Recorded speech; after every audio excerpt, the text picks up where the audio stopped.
আবারও একটা ভিডিও নিয়ে চলে আসলাম। এটা আমাদের নুরুল ভাই, ঠাকুরনগরে যায়। আজকে প্রায় 15 বছর ধরে ইনি ব্যবসার ভিতরে যুক্ত। পাটকিলপুতা গ্রামে চাষিরা এনার ফুল দেয়, ইনি সকলকে এই ফুলের এই গেট তুলে দেয়। তারপরে ইনি ফুল সেই গেটটা নিয়ে চাষিরা পোতে, তারপরে চাষিদের যা বেনিফিট হয় তারপরে এনাকে প্রতিদিন সকালে তারা ফুলটা পৌঁছে দেয়। এই বিষয়ে জিজ্ঞাসা করবো, বলো চাষিদের উদ্দেশ্যে ভাই, বলো তো কী বলতে চাচ্ছ, আগামী দিন কীভাবে ফুল চাষ করবে? আগামী দিন কেউ 1 বিঘে ফুলও চাষ করবে না, করবে না? ফুলের তো দাম নেই। দাম নেই কেন? দাম নেই কারণ নতুন সরকার এসে সব ভাঙচুর হয়েছে, সেই জন্য দাম নেই। তাই এই যে হকার বিচ্ছেদ যে করেছে, হকার বিচ্ছেদ। হকারদের তো কোনো অসুবিধা নেই, হকারদের তো আলাদা পরবর্তী জায়গা ঠিক করে দেবে। জায়গা করে দিয়ে তারপরে দাম হবে ফুলের। তা আজকে কত কত বিক্রি করলে ফুল? আজকে 14 টাকা 15 টাকা রেট কত হবে গ্রামে? রেট ওই 8-9 টাকা হবে। তাহলে চাষিদের তো সব লস।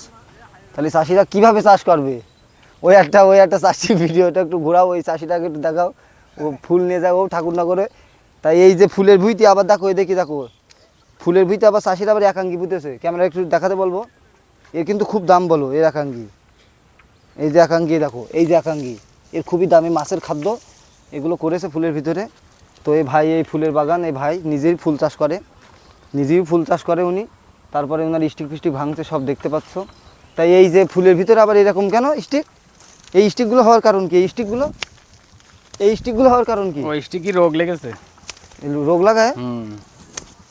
রে স্টিকটা লস হয়ে গেল যে স্টিকটা। তো আর কি বলবো, তাহলে থাকো, ভালো থাকো, আচ্ছা, সকলে ভালো ঠিক আছে। থাকবেন।